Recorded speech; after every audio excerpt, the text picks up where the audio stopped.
નમસ્કાર મિત્રો, એમએસઈ નોલેજ હબમાં આપ સર્વનું હાર્દિક સ્વાગત છે। અમે તમને આપીએ છીએ સંપૂર્ણ સચોટ અને વિશ્લેષિત માહિતી। તો મિત્રો, આ વર્ષે જે બોર્ડની એક્ઝામમાં ધોરણ 12 ની અંદર જે પરીક્ષા લેવાવાની છે તો એની અંદર 70% સિલેબસ છે। આપણને બધાને ખ્યાલ છે કે 70% અભ્યાસક્રમ મુજબ મે 2021 ની જે બોર્ડની પરીક્ષા છે એની આપણે તૈયારીને અનુલક્ષીને આ બધા વિડીયો બનાવીએ છીએ। તો આજે આપણે લેવાનું છે ધોરણ 12 કોમર્સ ની અંદર વિષય નામાના મૂળ તત્વો, જેને આપણે કહીએ છીએ એકાઉન્ટ્સ, પ્રકરણ નંબર 1 વિભાગ 1 ની અંદર પ્રકરણ નંબર 1 માં પરીક્ષાની અંદર વિભાગ સી ની અંદર જે ટૂંકા દાખલા પૂછાય છે, જે દરેકના 3 ગુણ હોય છે એવા ટૂંકા દાખલા, જે પ્રશ્ન નંબર 31 છે એનો પાર્ટ 1 આપણે બનાવ્યો હતો। આ પાર્ટ 2 છે। આની અંદર આગળના જે દાખલાઓ છે એ આપણે જોવાના છે મિત્રો। તો આપણે આગળના દાખલા જોઈએ તો કે પુસ્તકમાં સ્વાધ્યાયના પાના નંબર 31 પર આ દાખલાઓ આપેલા છે। સાથે સાથે આપણે ઉદાહરણ પણ જોતા જઈશું। તો દાખલા નંબર આજે 4 સુધી આપણે જોયું તો દાખલા નંબર 5 આપણે જોવાનો છે। દાખલા નંબર 1 થી 4 નો અભ્યાસ કરવા માટે જે લિંક છે, વિડિયોની લિંક ડિસ્ક્રિપ્શનની અંદર મળી જશે અને આઈ બટનમાં આપણે તમને એની લિંક જોવા મળશે મિત્રો।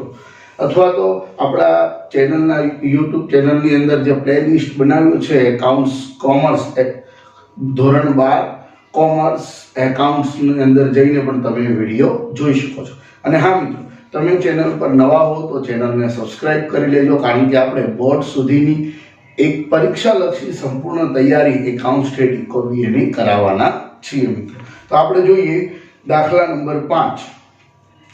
મહેતાને પંડ્યા કરતા 4 ગણો અને વાજપાઈને મહેતાના હિસ્સાનો અડધો ભાગ મળે છે। હવે અહીંયા મિત્રો વર્ષના અંતે પેઢીનો નફો આપ્યો છે 87,500। તો દરેક ભાગીદારને મળતી નફાની રકમ, તો આપણી પાસે પ્રમાણ નથી, પરંતુ પ્રમાણ નક્કી કરવા માટે કન્ડિશન આપી છે। તો આપણે કન્ડિશન જોઈએ કે મહેતાને પંડ્યા કરતા 4 ગણો, और મહેતાને પંડ્યા કરતા 4 ગણો ભાગ મળે છે। તો આપણે મહેતાનો એમ લઈએ, પંડ્યાનો પી લઈએ। મહેતાને પંડ્યા કરતા 4 ગણો એટલે આ એક હોય, ધારો કે પંડ્યાને 1 ભાગ મળે, પંડ્યાને 1 ભાગ મળે તો મહેતાને કેટલો મળે? 4। હવે બીજી કન્ડિશન આપણને કીધી છે કે વાજપાઈને મહેતાના હિસ્સાનો અડધો ભાગ, વાજપાઈને મહેતાના હિસ્સાનો અડધો ભાગ। હવે વાજપાઈને મહેતાના હિસ્સાનો અડધો ભાગ, વાજપાઈ એટલે બી, વાજપાઈને મહેતાના હિસ્સાનો અડધો, તો મહેતાનો હિસ્સો કેટલો છે? 4। તો 4 ના અડધા કેટલા છે? 2। બહુ સરળતાથી આ રીતે પ્રમાણ બને કે નફા નુકસાન નું પ્રમાણ બરાબર MPB = 4:1:2। આ રીતે તમારું પ્રમાણ બને। હવે જે તમને નફો આપ્યો છે એ નફાને વહેંચી દેવાનો છે। તો વહેંચણી પાત્ર નફો, ચાલો વહેંચણી પાત્ર નફો જે છે એ આપણે જોઈએ તો કે મળતો નફો બરાબર નફો ગુણ્યા ભાગ છેદમાં કુલ ભાગ। તો કુલ ભાગ કઈ રીતે મળે? તો 4 ને 5 ને 2 7। તો ચાલો મહેતાને આપણે જોઈએ તો કેટલો મળે? નફો છે 87,500, 87,500 ગુણ્યા 4 ના છેદમાં 7। પી ને 87,500 ગુણ્યા 1 ના છેદમાં 7 અને બી ને 87,500 ગુણ્યા 2 ના છેદમાં 7। તો હવે એની આપણે ગણતરી કરી લઈએ એટલે આપણને દાખલાનો જવાબ મળી જશે 87,500 ગુણ્યા 4 ભાગ્યા 7 એટલે 50,000 રૂપિયા। ત્યાર પછી 87,500 ગુણ્યા 1 ભાગ્યા 7 એટલે 12,500। 87,500 ગુણ્યા 2/7 એટલે 25,000। આનો તમે સરવાળો કરો તો 87,500 આવે। આ રીતે જે છે એ તમને મળવા પાત્ર રહે। આ ધારવું અને ત્યાર પછી પ્રમાણ નક્કી થયા પછીની ગણતરી તો જે છે એ ખૂબ સરળ છે। હવે એવું છે ઉદાહરણ નંબર 5 ઉદાહરણ નંબર 5 પણ એક આવો જ આપેલો છે એ આપણે જોઈએ। આની અંદર થોડુંક અલગ છે। ઉદાહરણ 5 પાના નંબર 17 ઉદાહરણ 5 પાના નંબર 17 અહીંયા પાના નંબર 31 પર છે। તો પાના નંબર 17 ઉપર આપેલું છે તમને કે રિયા, દિલીપ અને કીર્તન। હવે અહીંયા રિયાનો R, દિલીપનો D અને કીર્તનનો K આપણે લખી નાખીએ K। એક ભાગીદારી પેઢીના ભાગીદારો છે। કીર્તનને દિલીપના હિસ્સાનો 5મો ભાગ મળે છે। હવે જો અહીંયા કીર્તન અને દિલીપ વચ્ચે સંબંધ આપેલો છે। કીર્તનને દિલીપના હિસ્સાનો 5મો ભાગ। હવે અહીંયા શું આપ્યું હતું? મહેતાને પંડ્યા કરતા 4 ગણો। તો તમે પંડ્યાને ધાર્યો હતો 1 અને મહેતાને 4 ગણો એટલે મહેતાને મળતો તો 4। હવે અહીંયા અલગ છે। કીર્તનને દિલીપના હિસ્સાનો 5મો ભાગ। કીર્તનને દિલીપના હિસ્સાનો 5મો ભાગ। તો આમાંથી 5મો ભાગ કોને મળે છે? ધારો કે તમે દિલીપને 1 ધારો કે દિલીપનો ભાગ 1 તો કીર્તનને 5મો ભાગ એટલે 1/5 થાય, બરાબર। પણ આની કરતા સરળ કે તમે ધારો કે દિલીપને 5 ભાગ હોય, ધારો કે દિલીપને 5 ભાગ મળે તો અહીંયા તમે 5 ભાગ લખો તો 5 ભાગ એટલે 5/5 એટલે તમને કેટલા મળે? 1 મળી જાય। એટલે સરળ થઈ જાય કે કીર્તનને 1 ભાગ અને દિલીપને 5 ભાગ મળે છે। તો સમજો મિત્રો, કીર્તનને અહીંયા આપ્યું છે કીર્તનને દિલીપના હિસ્સાનો 5મો ભાગ મળે અને 5મો ભાગ મળે છે તો અહીંયા આપણે તમે ધારો કે દિલીપનો ભાગ D એટલે દિલીપનો ભાગ 5 એટલે 5 અને 5મો ભાગ એટલે 1/5 ગુણ્યા 5 આવી રીતે થાય। 1/5 ગુણ્યા 5 એટલે અહીં કેટલા આવશે? 5 જશે એટલે 1 અને તમને મળે છે 5/5। હવે ત્રીજો વ્યક્તિ, ત્રીજાનું શું કીધું છે? બીજાનું તથા રિયાને કીર્તનના હિસ્સાથી બમણો। રિયા જે છે, રિયાને કીર્તનના હિસ્સાથી બમણો। તો કીર્તનનું કેટલું છે? 1 છે તો રિયાનું કેટલું થશે? 2। તો આ રીતે તમને પ્રમાણ મળી ગયું। નફા નુકસાનનું પ્રમાણ, નફા નુકસાનનું પ્રમાણ બરાબર 1/5/2। આની કરતા સરળ રીત બીજી કોઈ છે જ નહીં। પુસ્તકની અંદર આપ્યું છે કે ધારો કે દિલીપને 1 નફો છે, પછી તમે જે કીર્તન છે એનું કરો તો એને પાછો 1 ગુણ્યા 1/5 કરો તો 1/5 રહે। એ બધું થોડુંક અઘરું થઈ જાય। આ સરળ સમજો મિત્રો। દિલીપને કીર્તનનો 1/5મો ભાગ મળે છે તો આને તમે 5 ધાર્યું। જેટલાનો ભાગ મળ્યો હોય ને, જેના ઉપર ધારવાનું હોય ને એને ધારી લેવાનું। અહીંયા શું મળતું કહેતો હતા કે પંડ્યાને મહેતાને પંડ્યા કરતા, તો પંડ્યાને તમે 1 ધારી લીધું એટલે 4 ગણો એટલે ગુણાકાર થાય। અહીંયા શું કીધું કે દિલીપને કીર્તન કરતા 5મો ભાગ મળે છે તો કોના કરતા ભાગ મળે છે? દિલીપ કરતા। તો દિલીપને 5 ધારી લો એટલે કીર્તન જે છે એના 5 ભાગ કરો એટલે 1 થઈ જાય। એટલે નફા નુકસાનનું પ્રમાણ 1 થઈ ગયું। હવે તમને નફો જે આપેલો છે એને વહેંચી દેવાનો છે। હવે કાર્ય તમારું સરળ થઈ જશે। 92। હવે તમે આ રીતે પણ તમે ત્રણેયને વેચી શકો છો, કે D અને R। પ્રમાણ કેટલું આવ્યું? 1/5/2 સરવાળો થશે 8. તો 1,92,000 ગુણ્યા 1/8, 1,92,000 ગુણ્યા 5/8, 1,92,000 ગુણ્યા 2/3. આ રીતે પણ તમે જે છે એ લખી શકો છો. જો મિત્રો હવે અહીંયા આર પહેલા છે, ડી પછી છે, કે પછી છે, તો તમે એ રીતે ઉલટા સીધું નામ કરીને પણ લખી શકો છો. એટલે એમાં એવું કંઈ નથી, પ્રમાણ આડાઅવળું થઈ શકે. 1,92,000 ભાગ્યા 8 એટલે 24,000. 1,92,000 ગુણ્યા 5, 1,92,000 ગુણ્યા 5 ભાગ્યા 8 એટલે 1,20,000. 1,92,000 ગુણ્યા 2 ભાગ્યા 8 એટલે 48. હવે આ ડી અને કે નફો, અને પણ નફો કેટલો મળે અને નફો કેટલો મળે? તો આર ને કેટલો નફો મળે છે? 48,000. ડી ને 1,20,000 અને કે ને 24,000. સરવાળો કરો એટલે 1,92,000. આ રીતે તમે શોધી શકો છો. 48,000, 1,20,000 અને 1,92,000. કોને કેટલા પ્રમાણ આપ્યું છે એ પ્રમાણે તમે ગણતરી જે છે કરી શકો. આ રીતે સરળતાથી ગણતરી તમારે કરી અને પછી પ્રમાણની વહેંચણી કરી શકો. તો આપણે જોઈએ આના પછી.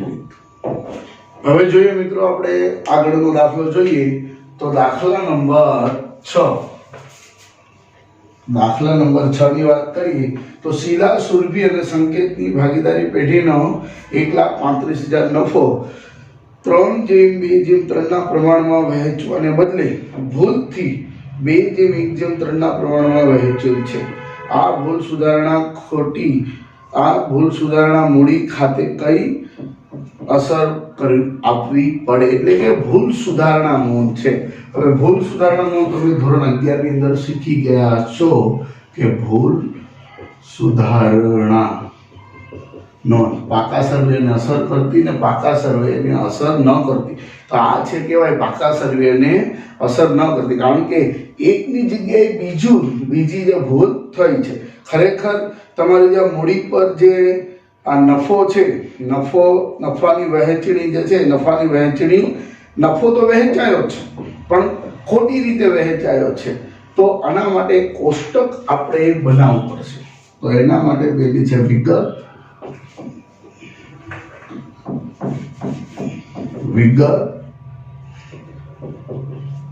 પછી ભાગીદારોના નામ આપણે જોઈએ તો ભાગીદારોના નામ છે શીલા, સુરભી અને સંકેત. ચાલો હવે તમારી જે નફાની વહેંચણી છે એમાં બે વહેંચણી છે, સાચી વહેંચણી અને ખોટી વહેંચણી. તો સાચી વહેંચણી હોય એને પ્લસ ચિહ્ન આપવું અને ખોટી વહેંચણી હોય એને માઇનસ ચિહ્ન આપવું. આ યાદ રાખવું ખૂબ જરૂરી છે મિત્રો. તો સાચી વહેંચણી, ચાલો નફો કેટલો છે સાચી વહેંચણી? અને સાચી વહેંચણી કેટલી કઈ રીતે ખબર પડે? તો કે 3/2/3 ના પ્રમાણમાં વહેંચવું, એટલે જે વહેંચવાનું હતું એ સાચી વહેંચણી. તો સાચી વહેંચણી છે 3/2/3 અને એનો નફો કેટલો છે? 1,35,000. અને બીજું આવે ખોટી વહેંચણી. જે નફો છે એ ખોટી રીતે વહેંચાયો છે. એ કઈ રીત કેટલું પ્રમાણ છે ખોટી વહેંચણીનું? ખોટી વહેંચણીનું પ્રમાણ છે 2/1/3. એ પણ 1,35,000 છે. તો આ જે છે એ વહેંચણી પહેલા આપણે કરવી પડે, વહેંચવું પડે. ચાલો 1,35,000 ગુણ્યા 3 ભાગ્યા 8 એટલે 50,625. 1,35,000 ગુણ્યા 2 ભાગ્યા 8 એટલે 37,750 અને 1,35,000 ગુણ્યા 3 ભાગ્યા 8 એટલે 50,625. ચાલો ત્યાર પછી 1,35,000 ગુણ્યા 2 ભાગ્યા 4 ને 6 45. 1,35,000 ગુણ્યા 1 ભાગ્યા 6 22,500. 1,35,000 ગુણ્યા 3 ભાગ્યા 6 67,50. હવે જો જે સાચી વહેંચણી છે એને પ્લસ આપવાનું અને જે ખોટી વહેંચણી છે એને માઇનસ આપવાનું. હવે પ્લસ માઇનસ કરો. 50,625 માઇનસ 45,000 એટલે 56,025. એટલે શું આવ્યું? પ્લસ આવ્યું. ત્યાર પછી 33,750 માઇનસ 22,500 એટલે 11,250 પ્લસ 50,625 માઇનસ 67,500 માઇનસ 16,875. આ બીનો સરવાળો એટલો થતો હોય. બરાબર છે. તો જે પ્લસ છે એનું મૂડી ખાતું જમા થાય અને જે માઇનસ છે એનું મૂડી ખાતું ઉધાર થાય. હવે લખી ભૂલ સુધારણા નોંધ. ચલ ક્રમ વિગત ખાપા ઉધાર અને જમા. આમનો જે રીતે લખીએ છીએ એક તો જેનું મૂડી ખાતું ઉધાર થયું એનું મૂડી માઇનસ થી ઉધાર થશે. સંકેત ના મૂડી ખાતે ઉધાર તે શીલાના મૂડી ખાતે તે સુરભીના મૂડી ખાતે. ચાલો સંકેતના મૂડી ખાતે કેટલું છે ઉધાર? 16,850. શીલાના મૂડી ખાતે જમા થશે 56,125 અને 11,250. બાબતજી ભૂલ સુધારણા નોંધ. ભૂલ સુધારણા નોંધ કરી તેના. તો આ રીતે જે છે તમે ભૂલ સુધારણા નોંધ જે છે એ લખી શકો છો. સાચી વહેંચણી ને ખોટી વહેંચણી. ખોટી વહેંચણીને માઇનસ આપવું અને સાચી વહેંચણી હોય એને પ્લસ આપવું. તો કે આવા દાખલા જે છે બીજા પણ આવા દાખલા છે, પણ સ્વાધ્યાયની અંદર જે આવો દાખલો આપણે જોયો છઠ્ઠો, હવે એવો ઉદાહરણ નંબર 6 ની અંદર પણ આપેલ છે મિત્રો. ઉદાહરણ 6 જે છે સેમ અને જેવું છે. ઉદાહરણ 6 પાના નંબર 17 પર. ઉદાહરણ 6 મિલિંદ હેમંત અને રસિક ભાગીદારી પેઢીના ભાગીદારો છે. બરાબર. નફો થયો છે. નફો કેટલો થયો છે? 1,89,000. 1,89,000 નફો છે. 1/2/4 ના પ્રમાણમાં વહેંચવાને બદલે હવે એ લખી નાખે સાચું પ્રમાણ ખોટું પ્રમાણ. ચાલો સાચું પ્રમાણ કેટલું છે? 2/1/2/4. વહેંચવાને બદલે ભૂલથી સરખા પ્રમાણે વહેંચ્યું છે. સરખું પ્રમાણ એટલે 1/1/1. આટલી વસ્તુ હોય એટલે દાખલો ગણી શકાય. તો સાચું પ્રમાણ પ્લસ થાય, ખોટું પ્રમાણ માઇનસ કરો. ચાલો વિગતની અંદર નફાનું સાચું પ્રમાણ તે સાચી વહેંચણી પણ લખી શકો. નફાનું ખોટું પ્રમાણ કે જેમાં જે ખોટી રીતે વહેંચાયેલી છે ખોટું પ્રમાણ. ચાલો હવે આની અંદર ભાગીદારોના નામ મિલિંદ, હેમંત અને રસિક. ચાલો 1,89,000 ને વહેંચવાનું છે.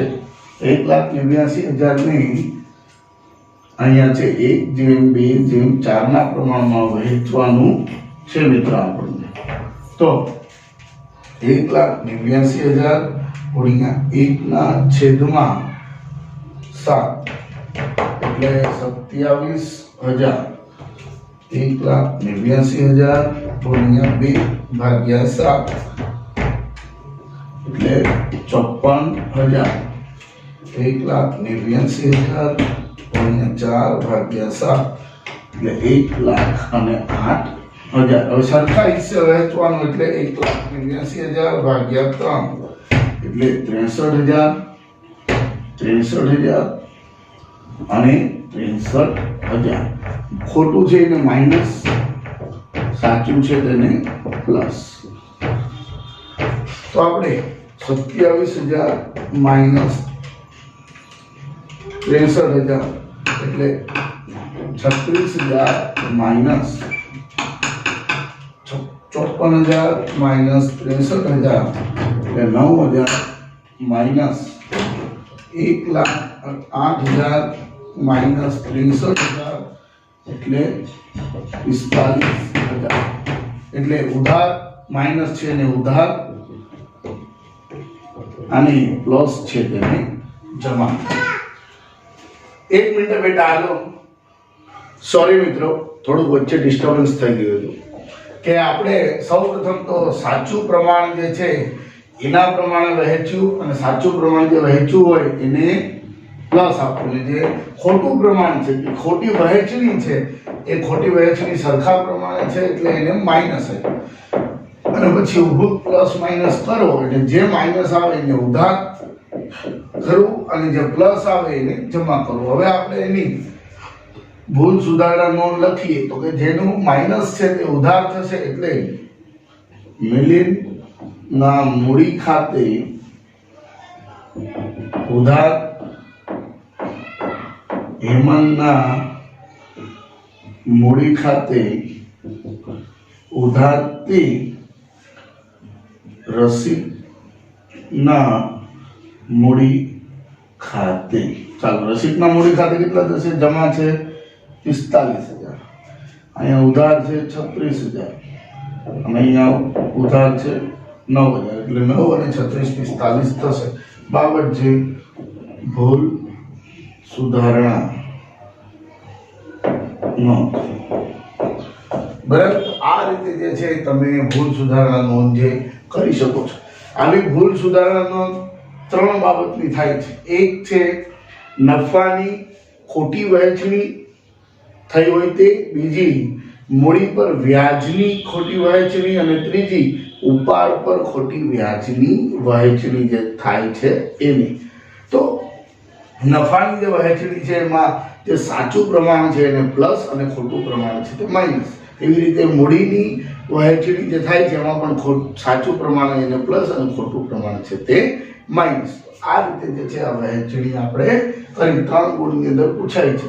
તો 3 ગુણમાં આ જે ગણતરી કરો છો એના અને આનો સંયુક્ત થઈને 3 ગુણનો દાખલો પૂછાઈ શકે છે. તો આપણે જોઈએ નેક્સ્ટ દાખલો. નેક્સ્ટ દાખલો જે છે એ દાખલા નંબર 7. દાખલા નંબર 7 જે છે એ પણ આપણે ભૂલ સુધારણાનો દાખલો છે મિત્રો. રામ, રહીમ અને એક ભાગીદારી પેઢીના ભાગીદારો છે.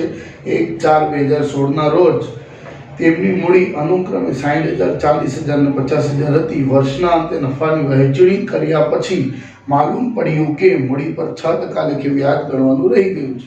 ભૂલ સુધારણા નોંધ કરો. તો ભૂલ સુધારણા નોંધ 3 બાબતે હોઈ શકે: નફા બાબતે, મૂડી પર વ્યાજ બાબતે અને ઉપાડ પર વ્યાજ બાબતે.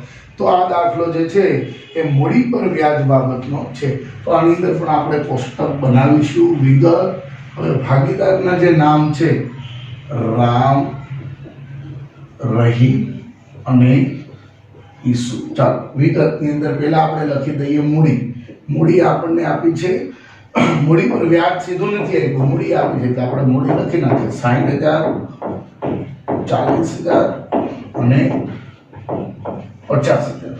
ત્યાર પછી આપણે શું કીધું છે કે મૂડી પર વ્યાજ ગણવાનું રહી ગયું છે. 6% લેખે મૂડી પર વ્યાજ ગણવાનું રહી ગયું છે. તો પહેલા આપણે મૂડી પર વ્યાજ જે સાચું છે 6% ગણવાનું રહી ગયું છે. તો 60,000 6% એટલે 3600 મૂડી પર વ્યાજ, 40,000 6% એટલે 2400 અને 50,000 6% એટલે 3,000. જે સાચું છે રહી ગયું છે. હવે અહીંયા એક કુલનું ખાનું બનાવી દઈએ આપણે. તો મૂડીની અંદર આપણે ગણીએ તો 1.5 લાખ રૂપિયા મૂડી થશે. હવે વ્યાજ જે છે એ સાચું છે એટલે એને પ્લસ આપશું. અહીંયા ખોટાનું પ્રમાણ તો નથી તો આનું પ્રમાણ સરખું, આ જે પ્રમાણ છે મૂડી પર વ્યાજનું આપ્યું એનો સરવાળો કરીશું. 3600 પ્લસ 2400 પ્લસ 3,000 એટલે 9,000 થશે. હવે જો મિત્રો મૂડી પર વ્યાજનો જે દાખલો આવે છે તે છે એની અંદર તમને મૂડી આપી છે, મૂડી પર વ્યાજ તમે ગણ્યું 9,000 થાય છે. તો આપણે એવું માની લઈએ કે 9,000 લખીને સરખા પ્રમાણે મૂડી પર વ્યાજ ગણી લીધું હશે. જે ખોટું છે, ભૂલથી નોંધેલ સરખા ભાગે. ચાલો હવે 9,000 છે, 9 ના સરખા ભાગે એટલે 3,000 અને 3,000 સરખા ભાગે 3,000 નો સરવાળો કરો એટલે અહીંયા આવશે 3600 પ્લસ, અહીંયા આવશે 600 માઇનસ અને અહીંયા આવશે ડેશ એટલે કે 0. હવે આ જમા અને આ ઉધાર, જમા અને ઉધાર થશે. જો મિત્રો ખાસ સમજો, મૂડી પર વ્યાજ એટલે જ્યારે આપેલો હોય ત્યારે તમને ખોટું પ્રમાણ નહીં આપ્યું હોય ત્યારે તમારે સરખા ભાગે જે વ્યાજનો સરવાળો આવે એ વ્યાજના સરવાળાને સરખા ભાગે વહેંચવું પડે. તો અહીંયા ભૂલ સુધારણા નોંધ આપણે લખી ક્રમ, વિગત, ખાપા, ઉધાર અને જમા. ચાલો પહેલું ઉધાર કોનું છે? રહીમ ના મૂડી ખાતે ઉધાર તે રામના મૂડી ખાતે, બરાબર છે. 600 બાબત ભૂલ સુધારણા નોંધ. આ દાખલો તમારો પૂરો અહીં થઈ જાય. ખાસ ધ્યાન રાખવું કે જે મૂડી પર વ્યાજ આવ્યું છે એનો સરવાળો કરી એને સરખા ભાગે વહેંચી દેવું. હવે આવું એક ઉદાહરણ પણ આપણી પાસે છે જે 7મું ઉદાહરણ છે. 7મું ઉદાહરણ આપણે જોઈએ મિત્રો પાના નંબર 18 પર. પાના નંબર 18 પર આવેલ ઉદાહરણ નંબર 7. પાના નંબર 18 પર ઉદાહરણ નંબર 7 આપ્યું છે. તો એની અંદર જો મિત્રો રામ, લક્ષ્મણ અને સીતા એક પેઢીના ભાગીદારો છે. 1/4/2016 ના રોજ તેમની મૂડી અનુક્રમે 40, 30 અને 80,000 હતી. વર્ષના અંતે નફાની વહેંચણી કર્યા પછી માલુમ પડ્યું કે મૂડી પર 12% લેખે વ્યાજ ગણવાનું રહી ગયું છે. અહીંયા આપણે લખીએ વિગત, અહીંયા લખીએ રામ, સીતા અને રામ, લક્ષ્મણ અને સીતા. ચાલો મૂડી, ત્રણેયની મૂડી આપણે લખી તો રામની મૂડી છે 40,000, લક્ષ્મણની છે 30,000 અને સીતાની છે 80,000. મૂડી પર વ્યાજ કેટલું ગણવાનું છે?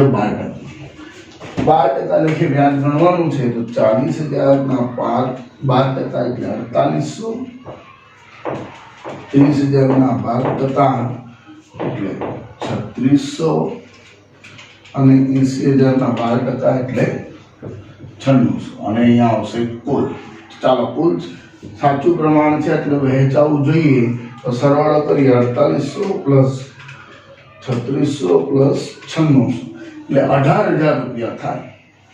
બરાબર, 18000 રૂપિયા વહેંચાવા જોઈએ પણ કયા પ્રમાણે વહેંચાયેલા હશે?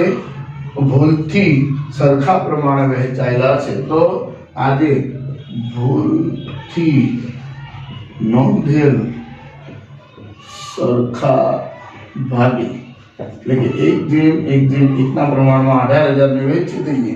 18000 ભાગ્યા 3 એટલે 6000 ને 6000 માઇનસ માઇનસ સરવાળો કરીએ ત્રણેયનો સરવાળા બાદબાકી આપણે કરીએ તો 4800 માઇનસ 6000 એટલે માઇનસ 1200, 3600 માઇનસ 6000 એટલે માઇનસ 2400, 9600 માઇનસ 6000 એટલે 3600. 3600 પ્લસ આવ્યા એટલે જમા, માઇનસ એટલે ઉધાર, માઇનસ એટલે ઉધાર. એટલે જો જે માઇનસ થાય તે ઉધાર થશે. 12 અને 24 એટલે 36 થઈ જાય. ભૂલ સુધારણા નોંધ ક્રમ વિગત ક્રમ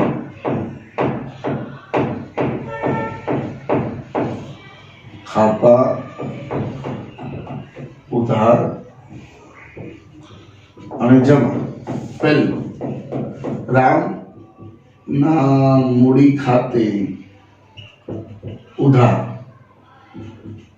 લક્ષ્મણ ના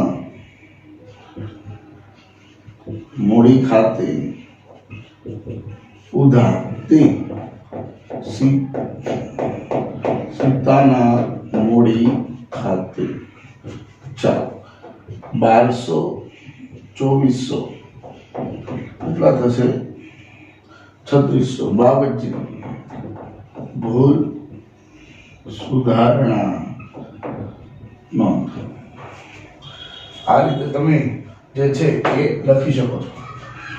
સૌપ્રથમ મૂડી લખો, મૂડી પર વ્યાજની ગણતરી કરો અને જે વ્યાજ ટોટલ થયું એ ટોટલ વ્યાજને સરખા ભાગે વહેંચો. પછી સરવાળા બાદબાકી કરો એટલે જે માઇનસ આવે એ ઉધાર અને પ્લસ આવે એ જમા. આ રીતે ભૂલ સુધારણાનું તમે લખી લો. તો આ રીતે જે છે આપણને દાખલા ગણાય છે. તો નેક્સ્ટ આપણે દાખલો જોઈએ. હવે આપણે આગળની રીત જોઈએ. પહેલી રીત આપણે જોઈ ગયા કે જે નફા નુકસાનની વહેંચણી થતી હતી એ સાચી નફાની વહેંચણીને પ્લસ આપવું અને ખોટી રીતે નફાની વહેંચણી થઈ હોય એનો માઇનસ આપવું. પછી આપણે જોયું મૂડી પર વ્યાજ. મૂડી પર વ્યાજ જે સાચું હતું એને પ્લસ અને જે વ્યાજનો સરવાળો થતો હતો અને એને સરખા હિસ્સે જે માંડી વાળતા હતા એને માઇનસ એટલે સરખા હિસ્સે જે ભૂલથી વહેંચાયેલું હતું એવું માનતા હતા એને માઇનસ. હવે ઉપાડ પર વ્યાજ.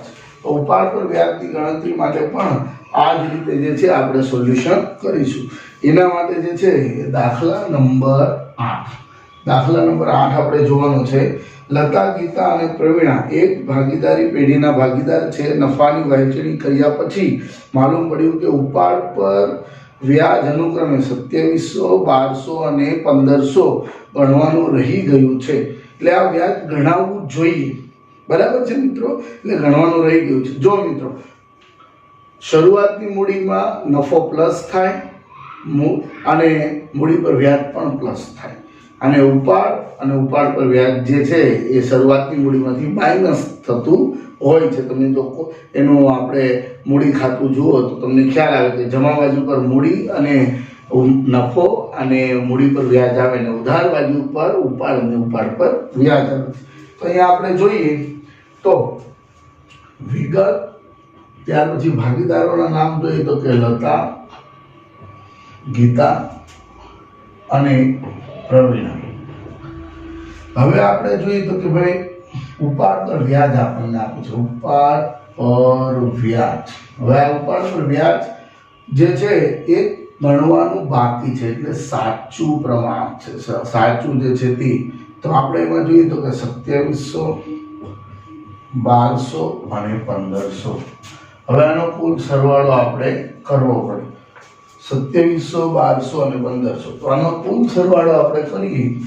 2700, 1200 અને 1500 એટલે 5400 રૂપિયા થાય. હવે 5400 રૂપિયા કુલ જે છે, હવે નફા નુકસાનનું પ્રમાણ નથી આપ્યું. નફા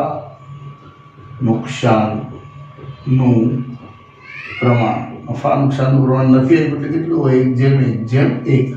તો ખોટી રીતે અથવા તો ઉપાડ પર વ્યાજ મૂડીમાં હશે, અથવા તો ઉપાડ પર વ્યાજ જે મૂડીમાં ગણાયું હશે, મૂડીમાં ભૂલથી જમા થયેલ અથવા તો ભૂલ જે છે, ખોટું પ્રમાણ જે છે, ખોટું પ્રમાણ જે છે એ સરખા હિસ્સે તમારે વહેંચવું પડે. તો 5400 ભાગ્યા 3 એટલે 1800, 1800 અને 1800. હવે જો જેમ ઉપાડ પર વ્યાજ મળવું જોઈએ એને ઉપાડની અંદર ઉપાડમાં નિયમ બદલાઈ જાય. જે સાચું હોય એને માઇનસ આવે અને જે ખોટું હોય, જે ભૂલથી થયેલું છે એને પ્લસ કરવાનું. તો અહીંયા તમે જુઓ તો 2700 માઇનસ ની અંદર 1800 પ્લસ કરો એટલે -900 આવશે. અહીંયા 1800 માઇનસ 1200 કરો એટલે 600 પ્લસ આવશે. અહીંયા 1500, 1800 માઇનસ 1500 કરો એટલે 300 ને પ્લસ આવશે. જો મિત્રો માઇનસ છે એને ઉધાર અને પ્લસ છે તેને જમા આપવાનું. ઉપાડ પર વ્યાજની ગણતરી કરવામાં ઉપાડ પર વ્યાજ ગણવાનું રહી ગયું હોય ત્યારે ઉપાડ પર વ્યાજનો જે કુલ સરવાળો છે એને નફા નુકસાનના પ્રમાણમાં વહેંચી દેવાની. નફા નુકસાનનું પ્રમાણ નથી આપ્યું એટલે એક સરખા ભાગે વહેંચ્યું એટલે 1800, 1800 અને 1800 આવ્યા. 5400 ભાગ્યા 3 એટલે 1800 આવ્યા. હવે સરવાળા બાદબાકી કરી, જે માઇનસ આવીને ઉધાર કર્યો અને પ્લસ આવ્યો એને જમા કર્યો. હવે આપણે લખીએ ભૂલ સુધારણા નોંધ. તો ભૂલ સુધારણા નોંધ જે છે એની અંદર આપણે ક્રમ, વિગત, ખાપા, ઉધાર અને જમા. જો આ કઈ રીતે થયું બહુ સમજી લો. ઉપાડ પર વ્યાજને માઇનસનું ચિહ્ન આપવું અને એનો કુલ સરવાળાને નફા નુકસાનના પ્રમાણમાં વહેંચી દેવું. જે પ્રકારનો મૂડીમાં વધારો થયેલો છે એ દર્શાવે છે એટલે એને પ્લસનું ચિહ્ન આપવું. એને તમે કહી શકો ખોટી રીતે વહેંચેલ. ખોટી રીતે વહેંચેલ પણ તમે કહી શકો છો. તો ચાલો ઉધાર કોનું થયું છે? તો લતાના મૂડી ખાતે ઉધાર, તે ગીતાના મૂડી ખાતે, તે પ્રવીણાના મૂડી ખાતે. ચાલો લતાના મૂડી ખાતે કેટલા છે? 900. આની અંદર 600 અને 300. બાબતજી ભૂલ સુધારણા નોંધ આટલું લખી નાખો તો પણ ચાલે, અથવા તો ઉપાડ પર વ્યાજ ગણવાનું રહી ગયું હતું તેઓ લખી નાખો તો પણ ચાલશે. આ રીતે તમે અસર આપી દો એટલે તમારો જે છે ભૂલ સુધારણા નોંધ થઈ જશે. હવે આવો એક દાખલો આપણા ઉદાહરણની અંદર પણ આપેલો છે. ઉદાહરણનો દાખલો આપણે જોઈશું. ઉદાહરણ નંબર 8 ની અંદર બતાવે છે. ઉદાહરણ નંબર 8, પાના નંબર 19. પાના નંબર 19 ઉપર ઉદાહરણ નંબર 8 આપેલું છે. ભાલચંદ્ર, દર્શના અને અંકિત 5:3:2 ના પ્રમાણમાં નફો નુકસાન વહેંચી લેતા ભાગીદારો છે. તો અહીંયા આપણે ટૂંકમાં લખીએ બી, ડી અને એ. નફા નુકસાનનું પ્રમાણ છે 5:3:2. વર્ષના અંતે હિસાબો તૈયાર કર્યા પછી માલુમ પડ્યું કે ઉપાડ પર વ્યાજ ગણવાનું રહી ગયું છે. હવે વર્ષના અંતે ઉપાડ પર વ્યાજ ગણવાનું રહી ગયું છે. હિસાબ પૂર્ણ કર્યા પછી માલુમ થયું છે.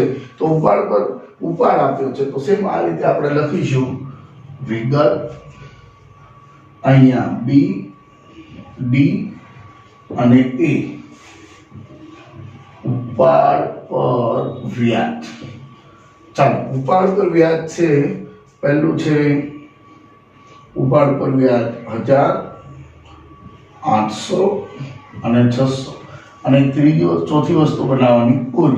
તો કુલ આનું કેટલું થાય છે 800 600 1400 ને 2400. ચાલો ભૂલથી થયેલ નોંધ અથવા તો મૂડીમાં વધારો એવું પણ તમે કહી શકો.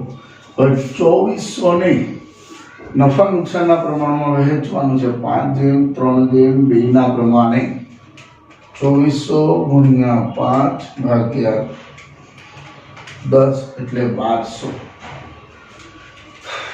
2400 ગુણ્યા 3 ભાગ્યા 10 એટલે 720. 2400 ગુણ્યા 2 ભાગ્યા 10 એટલે 480. હવે જો ઉપાડ પર વ્યાજ અને માઇનસ અને પ્લસ એટલે 0.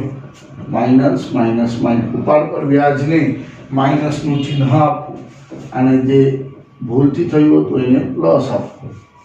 ચાલો હવે તો સીધું દેખાય પ્લસ 200 અહીંયા -80 અને -120. તો જે પ્લસ છે એને જમા, માઇનસ છે તેને ઉધાર. હવે તમે જે છે એની ભૂલ સુધારણા નોંધ કરી શકો છો. ક્રમ વિગત ખાપા ઉધાર અને જમા. ચાલો પહેલું શું કોનું ખાતું ઉધાર છે તો કે ડી ના મૂડી ખાતે ઉધાર, ઈ ના મૂડી ખાતે ઉધાર તે બી ના મૂડી ખાતે. ચાલો 200 જમા 80 અને 120 બાબત જે ભૂલ સુધારણા નોંધ. આ રીતે છે તમે ઉપાડ પર વ્યાજની ગણતરી, જે ઉપાડ પર વ્યાજ ગણવાનો રહી ગયો હતો એને તમે ફરીથી ગણી શકો છો. તો ઉપાડ પર વ્યાજની ગણતરીમાં જે ઉપાડ પર વ્યાજ છે એ મૂળ રકમ જે છે એને માઇનસ આપવું અને ભૂલ સુધારણા જે કરી છે નફા નુકસાનના પ્રમાણને વહેંચ પ્લસ. મૂડી પર વ્યાજ હોય તો મૂડી પર વ્યાજને જે મૂડી પર વ્યાજ આવે છે એને પ્લસ આપવું અને ભૂલથી થયું હોય એને માઇનસ. અને નફા નુકસાનની પ્રમાણ હોય ભૂલથી વહેંચાઈ હોય તો જે સાચું પ્રમાણ છે એને પ્લસ અને ખોટું પ્રમાણ છે એને માઇનસ. નેક્સ્ટ આપણે જોઈએ મિત્રો, આપણે આગળની રીત જોઈએ મિત્રો. દાખલા નંબર હવે આપણે આવ્યા છીએ 9. દાખલા નંબર 9 ની વાત કરી તો મુકેશ, ધવલ અને વિનોદ એક પેઢીના ભાગીદારો છે. તેમનું મૂડીનું પ્રમાણ 4:2:3 છે. મૂડીનું પ્રમાણ છે. મુકેશને નફામાંથી ઓછામાં ઓછો 35,000 મળશે જેવી ખાતરી ધવલ અને વિનોદે આપી છે. પ્રોમિસ આપે છે એટલો પ્રમાણ તો તમને મળશે. પેઢીનો વર્ષનો નફો 90,000 છે. તો ભાગીદારો વચ્ચે નફા નુકસાનની વહેંચણી કેવી રીતે કરશો? તો પેઢીનો નફો કેટલો છે? 90,000 રૂપિયા નફો આપેલો છે પેઢીનો. હવે 3 ભાગીદારો છે આપણી પાસે. એક છે મુકેશ, એમ, ડી અને વી. ટૂંકમાં લખી હવે એમનું મૂડીનું પ્રમાણ આપ્યું છે. મૂડીનું પ્રમાણને નફા સાથે કાંઈ લેવા દેવા નથી. તો નફા નુકસાનનું પ્રમાણ, નફા નુકસાનનું પ્રમાણ કેટલું થશે? 1:1:1. અને જે નથી આપ્યું એટલે 1:1:1 થશે. હવે નફાની વહેંચણી. ચાલો નફાની વહેંચણી આપણે કરીએ તો ભાગીદારને મળતો નફો બરાબર કુલ નફો ગુણ્યા નફા નુકસાન નું પ્રમાણ. ચાલો ભાગીદારનું નામ ટૂંકમાં લખી એમ ડી અને વી. નફો કેટલો છે 90,000 ગુણ્યા 1/3 90,000 ગુણ્યા 1/3 90,000 ગુણ્યા 1/3 એટલે 90/3 એટલે 30,000 સાદો દાખલો થઈ ગયો. હવે પણ અમે એવું કીધું છે કે મુકેશને નફામાંથી ઓછામાં ઓછા 35,000 મળશે. તો મુકેશ છે એને નફામાંથી 35,000 રૂપિયા મળશે તો અને પ્લસ બીજા 5,000 મળે એટલે 35,000 મુકેશને મળે. તો 5,000 રૂપિયા ક્યાંથી લાવવાના? તો કે બીજા બે ભાગીદારો છે એમનામાંથી 5,000 સરખા ભાગે વહેંચી દેવાના. 5,000 ને સરખા ભાગે વહેંચો એટલે 2,500 અને 2,500 એટલે 30,000 માંથી 2,500 જશે. 30,000 માંથી 2,500 એટલે આપણે 27,500 27,500. હવે તમે સરવાળો કરો તો પણ તમને મળી જશે. બરાબર છે. તો કે આ રીતે 90,000 ની વહેંચણી થાય છે. સરળ છે. એક ભાગીદારને 35,000 મળવા જોઈએ તો એને મળે છે. બીજા બે ભાગીદારો એને પોતાના ભાગમાંથી જે છે એ પ્રમાણ આપી દેશે. હવે આવું એક ઉદાહરણ પણ આપણને આપેલું છે. ઉદાહરણ નંબર 9. ઉદાહરણ નંબર 9 માં જોઈએ તો યુસુફ, હારૂન અને કોટાવાળા 3:2 પ્રમાણે નફો નુકસાન વહેંચતા ભાગીદાર છે. તો એમાં મજા આવશે.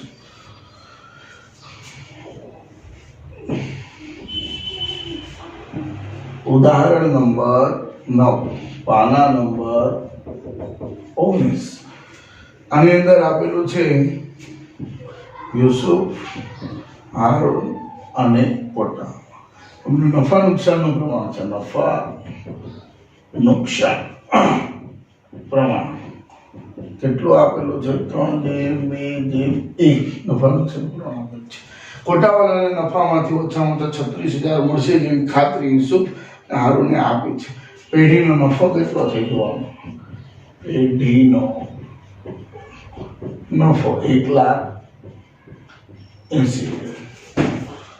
ચાલો નફાની વહેંચણી આપણે કરીએ તો કે ભાગીદારને મળતો નફો બરાબર ભાગીદારને મળતો નફો કુલ નફો ગુણ્યા નફા નુકસાનનું પ્રમાણ Y, H અને K કેટલો છે? 1,80,000 1,80,000 1,00,000. ચાલો પ્રમાણ કેટલું છે? 3:2 એટલે 6. 3/6 2/6 અને 1/6. 1,80,000 ગુણ્યા 3/6 90,000 અને મળે. ચાલો 1,80,000 ગુણ્યા 2/6 અને 60,000 મળે. 1,80,000 ગુણ્યા 1/6 અને 30,000 મળે. પણ કેટલી મળશે એવું કન્ફર્મ તમને કીધું છે તો કે આને 36,000 મળવા જોઈએ તો પ્લસ 6,000.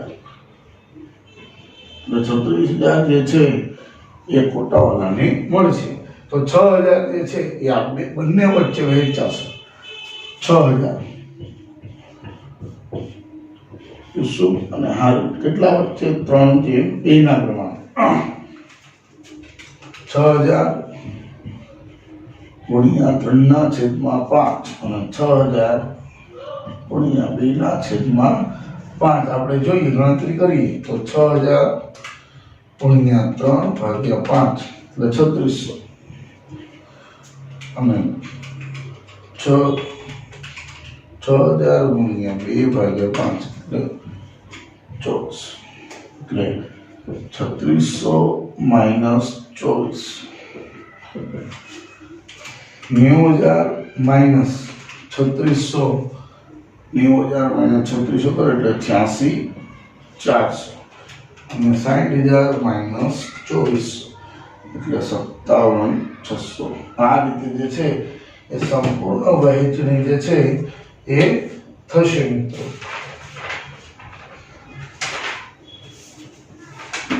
86,400 57,600 અને 36,000 આ રીતે દરેકને ભાગીદારને મળવાપાત્ર રકમ થશે 6,000 અને ઓછા મળે છે તો 6,000 આપી દેવાના 6,000 કોણ ભોગવશે બીજા બે ભાગીદારો એમના નફા નુકસાનના પ્રમાણ હવે અહીંયા બંનેનો સરવાળો એટલે 5 એટલે આ પ્રમાણ વહેંચી દેવાનો એટલે એ રીતે બંને ભાગીદારો પોતાના ભાગનો નફો બાદ કરી અને ત્રીજા ભાગીદારની જે કન્ફર્મ કહ્યું છે કે એટલા તો તમે ઓછામાં ઓછા મળશે હવે ધારો કે મિત્રો અહીંયા 40,000 આવો 30,000 ની જગ્યાએ 40,000 આવો તો આ ગણતરી ન આવે કારણ કે ઓછામાં ઓછા 36,000 કહ્યા છે તો 36,000 કરતાં ઓછા હોય એટલી જ ગણતરી આવે જો અહીંયા 40,000 આવી જાત તો આગળની ગણતરી થાત નહીં કારણ કે 40,000 એ 36,000 કરતાં વધારે છે નેક્સ્ટ જોઈએ આપણે મિત્રો હવે આપણે આગળની રીત જોઈએ એ રીત જે છે મિત્રો દાખલા નંબર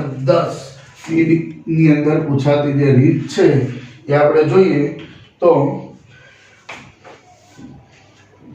રઘુવીરની આખરની મૂડી 80,000 જેમાં ચાલુ વર્ષનો ઉપાડ 12,500 તથા નફો 17,800 ની અસર આપે છે શરૂઆતની મૂડી પર 6% લેખે 6% દરે કેટલું વ્યાજ થાય હવે જો મિત્રો મૂડી પર વ્યાજ હંમેશા શરૂની બાકી પર ગણાય મૂડી કોઈ પણ મૂડીનું વ્યાજ શરૂઆતની બાકી પર જ ગણાય અધવચ્ચેથી લાવ્યા હોય તો અધવચ્ચેથી ગણાય હવે અહીંયા આપણી પાસે શરૂની મૂડી નથી આખરની મૂડી છે ઉપાડ છે ને નફો છે હવે તમે મૂડી ખાતું યાદ કરો મૂડી ખાતાની અંદર જમા બાજુ અને ઉધાર બાજુ અહીંયા શરૂની બાકી અહીંયા નફો અહીંયા કોઈ અનામત વધારો હોય તો તે બરાબર એ આવે અહીંયા આવે ઉપાડ અહીંયા મૂડી પર વ્યાજ અહીંયા ઉપાડ પર વ્યાજ અને અહીંયા આવે બાકી આગળ લઈ ગયા એટલે કે આખરની બાકી આપણે સરવાળો કરીએ શરૂની એટલે બાકી આગળ લાવ્યા શરૂઆતની બાકી હોય નફો પ્લસ થાય અનામત વધારો પ્લસ થાય કોઈ પણ મૂડીમાં જમા થતી વિગત બધી પ્લસ થાય ઉપાડ અને ઉપાડ પર વ્યાજ હોય તો એ બાદ થઈને પછી આખરની બાકી આવે તો અહીંયા તમને આખરની બાકી આપી છે ટૂંકમાં મૂડીની જમા બાજુની કોઈ પણ બાકી હોય તો એ મૂડીમાં જમા થાય અને ઉધાર બાજુની હોય શરૂઆતની મૂડીમાંથી માઇનસ થાય પણ આવા દાખલાઓની અંદર તમને આખરની મૂડી આપશે જ્યારે પણ આખરની મૂડી આપવામાં આવી હોય ત્યારે આખરની મૂડીમાં ઉધાર બાજુની જેટલી પણ વિગત હોય પ્લસ થશે અને જમા બાજુની જેટલી પણ વિગત હોય તે માઇનસ થશે એટલે પ્લસ માઇનસ આપવું ઉધાર બાજુ પર આવતી વિગતો પ્લસ આખરની બાકીમાં અને આખરની બાકીમાંથી જમા બાજુની વિગતો જે આવે છે તે માઇનસ પછી તમે જે છે દાખલો ગણી શકો હવે દાખલાની અંદર આપણે જોઈએ આખરની મૂડી આપી છે આખરની મૂડી કેટલી આપી છે 80,000 ત્યાર પછી આપણે આખરની મૂડી જોઈ ત્યાર પછી ચાલુ વર્ષનો ઉપાડ આપ્યો છે તો ઉપાડ પ્લસ થશે કારણ કે ઉધાર બાજુ પર આવે ઉપાડ ઉપાડ આપણને આપ્યો છે 12,500. ત્યાર પછી નફો જમા બાજુ પર આવે એટલે માઇનસ થાય નફો. કેટલો નફો આપ્યો છે? 17,800. હવે પ્લસ માઇનસ કરો અને જે કાંઈ પણ બાકી આવે ને શરૂની બાકી કહેવાય. 800 પ્લસ 12,500 માઇનસ 17,800. જો 80,000 પ્લસ 12,500 માઇનસ 17,800 એટલે 74,700 આવે શરૂની મૂડી. ચાલો શરૂની મૂડી આવી. હવે એના પર તમારે વ્યાજ ગણવાનું છે 6%. મૂડી પર વ્યાજ બરાબર શરૂની મૂડી ગુણ્યા વ્યાજ ના ટકા છેદમાં 100. શરૂની મૂડી કેટલી છે? 74,700 ગુણ્યા 6 ના છેદમાં 100. તો 74,700 ગુણ્યા 6 ભાગ્યા 100 એટલે 44,82 જે છે એ શરૂની મૂડી ઉપર તમારું વ્યાજ કહેવાય. બરાબર. આ રીતે શરૂની બાકી પર મૂડી પર વ્યાજ ગણાશે. હવે ત્યાર પછીનો આવો એક દાખલો આપ્યો છે મિત્રો, ઉદાહરણ નંબર 10 ની અંદર જુઓ. ઉદાહરણ 10 ની અંદર તો કે એમાં પણ આપ્યું છે કે એક પેઢીના ભાગીદાર ગિરીશની ઉપાડ ની રકમ 6,000, વહેંચણી પાત્ર નફો 9,000. તેની અસર આપ્યા બાદ આખરની મૂડી 9600 છે તો 8% લેખે વ્યાજ ગણવાનું છે. તો ચાલો ભાઈ આખરની મૂડી કેટલી છે અહીંયા જ આપણે ગણીએ. ઉદાહરણ નંબર 10 પાના નંબર ઉદાહરણ નંબર 10 પાના નંબર 20. આખરની મૂડી. ચાલો આખરની મૂડી તમને કેટલી આપેલી છે એની અંદર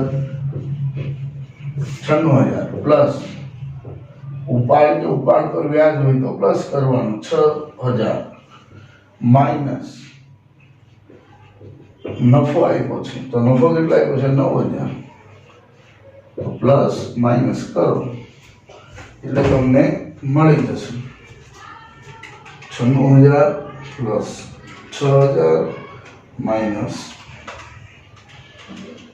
96,000 પ્લસ 6,000 માઇનસ 9,000 એટલે 3,000 શરૂની મૂડી. ચાલો હવે આપણે જોઈએ મૂડી પર વ્યાજ બરાબર શરૂની બાકી ગુણ્યા વ્યાજના ટકા છેદમાં 100. 93,000 ગુણ્યા કેટલા ટકા લેખે વ્યાજ ગણવામાં આવે છે? 8% લેખે. 8 ના છેદમાં 100 ગુણ્યા 8 ભાગ્યા 100 એટલે 74,400 રૂપિયા મૂડી પર વ્યાજ આવે. તો આ રીતે તમે શોધી શકો. આખરની બાકીમાં ઉધાર બાજુ ઉપાડ પર વ્યાજ ઉપાડ આપ્યો તો પ્લસ કરવો અને જમા બાજુની નફો વધારો અનામત મૂડી પર વ્યાજ તો શોધવાનું છે એટલે તો આપેલું જ ન હોય તો વધારાની કોઈ વિગત આપી હોય જમા બાજુની તો એને માઇનસ કરવું. મોટે ભાગે આ ત્રણ જ હોય છે, આખરની મૂડી, ઉપાડ અને નફો. અને શરૂની મૂડી આ રીતે મળે. ઉપાડ પ્લસ થાય, ઉપાડ પર વ્યાજની તો પ્લસ થાય, નફો માઇનસ કરો એટલે શરૂની મૂડી મળે ને એની ઉપર તમારે આ રીતે વ્યાજ ગણી દો. આવો દાખલો પણ પૂછાય છે. હવે આપણી છેલ્લી જે રીત છે મિત્રો એ જોઈએ. મિત્રો આપણે જે નેક્સ્ટ રીત છે એ જોઈએ તો દાખલા નંબર 11 જે છે એ જોઈએ. બહુ સરળ દાખલો છે. આની અંદર મોટે ભાગના વિદ્યાર્થીઓ જે છે એ કન્ફ્યુઝ થાય છે પણ બહુ સરળ છે. A, B અને C સરખા હિસ્સાના ભાગીદાર છે. ત્રણ ભાગીદાર છે, A, B અને C. અને સરખા હિસ્સાના ભાગીદાર છે એટલે નફા નુકસાન નું પ્રમાણ કેટલું આપેલું છે 1/1/1 આપેલું છે. તેમની કુલ મૂડી આપેલી છે 4,50,000. તેમની મૂડીનું પ્રમાણ અહીંયા બહુ મહત્વનું છે. મૂડીનું આની અંદર મોટે ભાગના વિદ્યાર્થી કન્ફ્યુઝ થાય ક્યારે મૂડીનું પ્રમાણ લેવું અને ક્યારે નફા નુકસાનનું પ્રમાણ લેવું. 1/3/2 મૂડીની વહેંચણી મૂડીના પ્રમાણમાં થાય, નફાની વહેંચણી નફા નુકસાનના પ્રમાણમાં થાય. એટલું સરળ યાદ રાખવાનું છે. ચાલો, પેઢી મૂડી પર વાર્ષિક 9% દરે વ્યાજ ચૂકવે છે. કેટલા ટકાના દરે? 9% દરે. તો અહીંયા લખો મૂડી પર વ્યાજ 9%. મૂડી પર વ્યાજ 9% દરે ચૂકવે છે. ભાગીદાર સી ને મૂડીના વ્યાજ સહિત, ભાગીદાર જે સી છે એને મૂડી પ્લસ વ્યાજ બંને વસ્તુ સમાયેલી છે. મૂડી અને વ્યાજ સહિત 73,500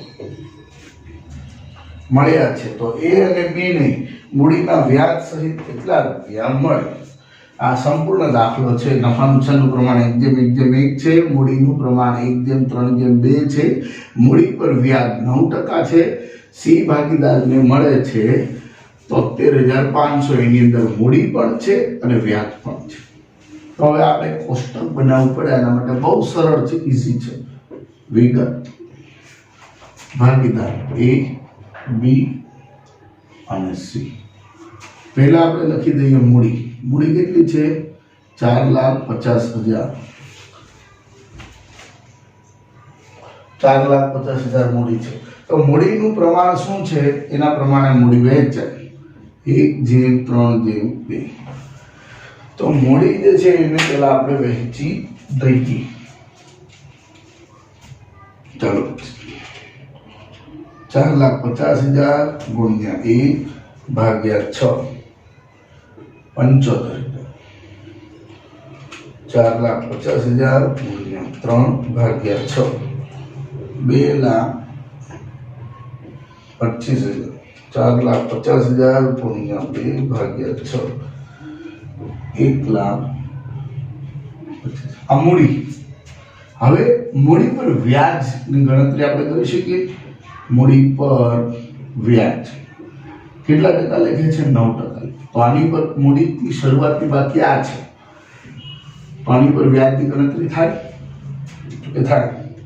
75,000 ગુણ્યા 9% એટલે 67,50. 2,25 ગુણ્યા 9% એટલે 20,250.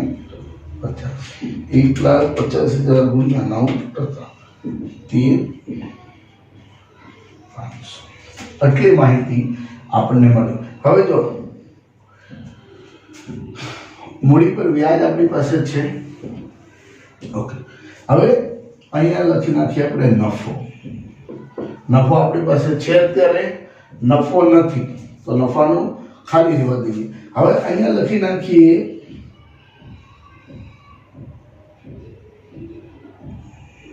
નાખીએ મૂડી પર વ્યાજ પ્લસ નફો.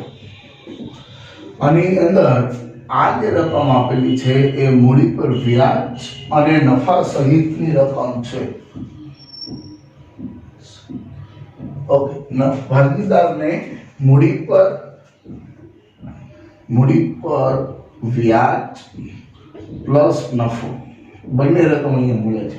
મૂડી પર વ્યાજ અને નફો બંને થઈને આટલી રકમ મળે છે. તો ચાલો, મૂડી પર વ્યાજ અને નફાની રકમ આપણને કેટલી મળશે એની આપણે ગણતરી કરવાની છે. ભાગીદાર સી આપણા માટે ખૂબ મહત્વનો છે, કારણ કે એના ક્લ્યુથી જ આપણે આગળ વધી શકીશું. ચાલો, અહીંયા ભાગીદાર સી ને 73,500 આપણે કહી શકીએ. મૂડી પર વ્યાજ પ્લસ નફો, અને અત્યારે મૂડી પર વ્યાજ પ્લસ નફો આ બેનો સરવાળો અહીંયા આપેલો છે. તો ભાગીદાર જે સી છે એને મૂડી પર વ્યાજ અને નફો કેટલો મળે છે? 73,500 મૂડી પર વ્યાજ પ્લસ નફો બરાબર મૂડી પર વ્યાજ પ્લસ નફો મૂડી પર વ્યાજ સાથે આપણે લખી નાખ્યું મૂડી પર વ્યાજ સાથે નફો હોય તો સી ને 73,500 મળે છે તો મૂડી પર વ્યાજ કેટલું છે? 13,500 છે તો અહીં આપણને નફો મળે હા મળે તો કે 73,500 માઇનસ 13,500 કરો એટલે નફો મળશે તો કેટલો નફો મળે? 73,500 માઇનસ 13,500 એટલે 60,000 રૂપિયા નફો સી ને મળે તો સી ને 60,000 રૂપિયા મળે તો એ અને બી ને પણ 60,000 મળશે કેમ કે નફા નુકસાનનું પ્રમાણ સરખું છે અહીંયા 60,000 રૂપિયા આવ્યો બેની ગણતરી કરો તો અહીંયા પણ 60,000 રૂપિયા આવે અહીંયા પણ 60,000 આવે હવે સરવાળો કરી નાખો તો 67 સરવાળો આપણે કરીએ 6,600 750 6,000 સરવાળો કરીએ 80,250 તો એ ને કેટલા મળે? 66,750 અને બી ને 80,250 આ રીતે જે છે એ મળે જો આ બે વિગત શોધી આપણે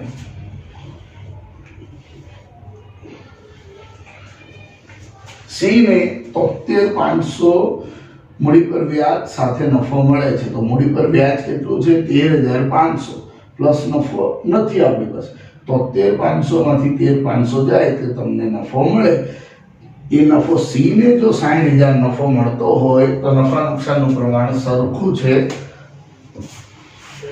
સી ને જો 60,000 રૂપિયા નફો મળતો હોય તો નફા નુકસાનનું પ્રમાણ સરખું છે તો એને પણ 60 મળે અને બી ને પણ 60 મળે અને એમનો મૂડી પર વ્યાજ આપી દીધેલું છે અને સરવાળો કરો એટલે એને 66,750 મળે અને બી ની 80,250 રૂપિયા મળે આ રીતે જે છે દાખલો તમે સોલ્વ કરી શકો એક કોષ્ટકની અંદર જ થઈ જાય વધારે કોઈ ગણતરી કરવાની પણ જરૂર નથી આ રીતે સરળતાથી થઈ જાય છે હવે આવું એક ઉદાહરણ છે તો ઉદાહરણ આપણે જોઈ લઈએ કે ઉદાહરણ નંબર 11 છે ચોપડીના દાખલાની સાથે સાથે ઉદાહરણના નંબર પણ ચાલે છે ઉદાહરણ નંબર 11 પાના નંબર 20 ઉપર આપેલું છે જેને અક્ષરા અને સપના સરખા હિસ્સે નફા નુકસાન વહેંચે છે આપણે એને ટૂંકમાં નામ લખી નાખીએ જે એ અને એસ નફા નુકસાન નું પ્રમાણ કેટલું છે? સરખા હિસ્સે એટલે એક્ઝેમ એ બરાબર તેમની કુલ મૂડી 3 લાખ છે કુલ મૂડી 3 લાખ છે બરાબર ત્યાર પછી તેમની મૂડીનું પ્રમાણ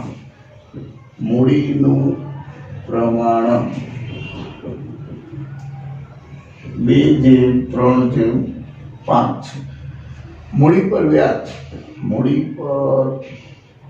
વ્યાજ 6% લેખે ચૂકવે છે ભાગીદાર અક્ષરાને મૂડી પર વ્યાજ સહિત એની મૂડી પર વ્યાજ પ્લસ નફો કેટલા મળે છે? 45,400 મળે છે તો બાકીનાને કેટલો મળે? સેમ આની જેવી ગણતરી છે કાંઈ કરવાનું નથી મિત્રો નફા નુકસાનનું પ્રમાણ સરખું એટલે જે નફો આવશે એ બધાને સરખો મળશે મૂડીનું પ્રમાણ 2:3:5 છે અને મૂડી પર વ્યાજ 6% છે તો આપણે પાછું કોષ્ટક બનાવીએ વિગત નામ આપી દઈએ જે છે એ જે એ અને એસ હવે લખીએ મૂડી આપેલી છે 3 લાખ તો 3 લાખને જે છે એ આપણે વહેંચી દઈએ 2:3:5 પ્રમાણે. તો અને આપણે વહેંચી દઈએ તો 3 લાખ ગુણ્યા 2/10 એટલે આવે 60,000.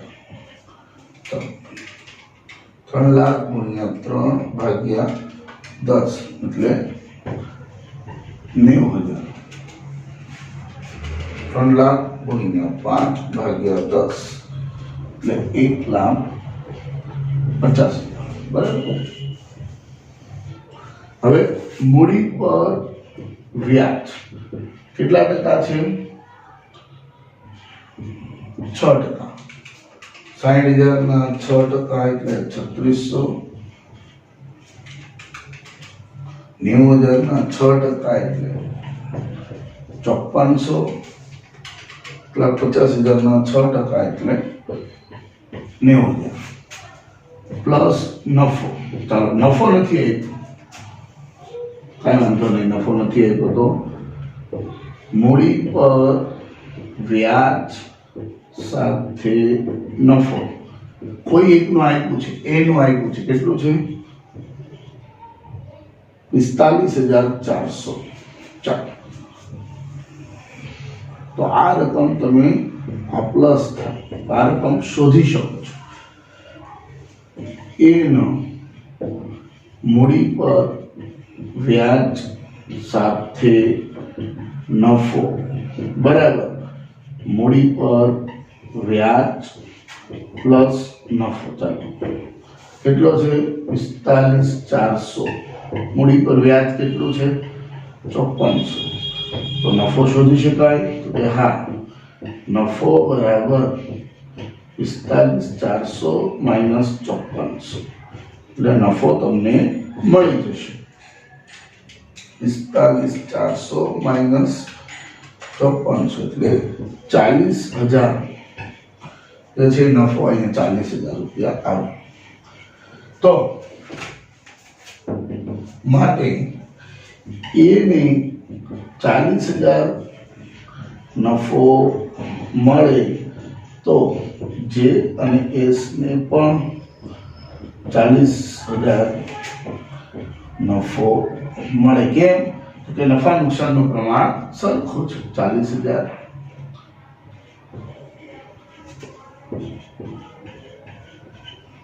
40,000.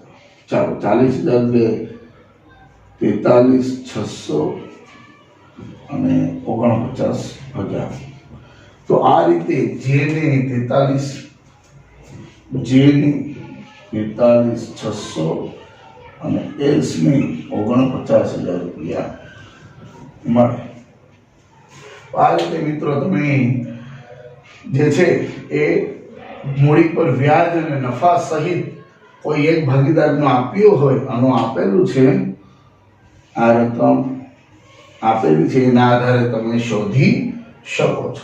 અહીંયા 40,000 આવે તો અહીં 40,000 મળે, અહીંયા આપણને 40,000 મળે. અને મૂડી પર વ્યાજ તો તમે ગણત કરેલી છે અગાઉથી, એટલે તમે શોધી શકો. તો આ રીત હતી મિત્રો. આ રીત દાખલાની અંદર મોટે ભાગે પૂછાય છે. બાળકોને અઘરી લાગે છે, પણ અઘરી જરાય નથી.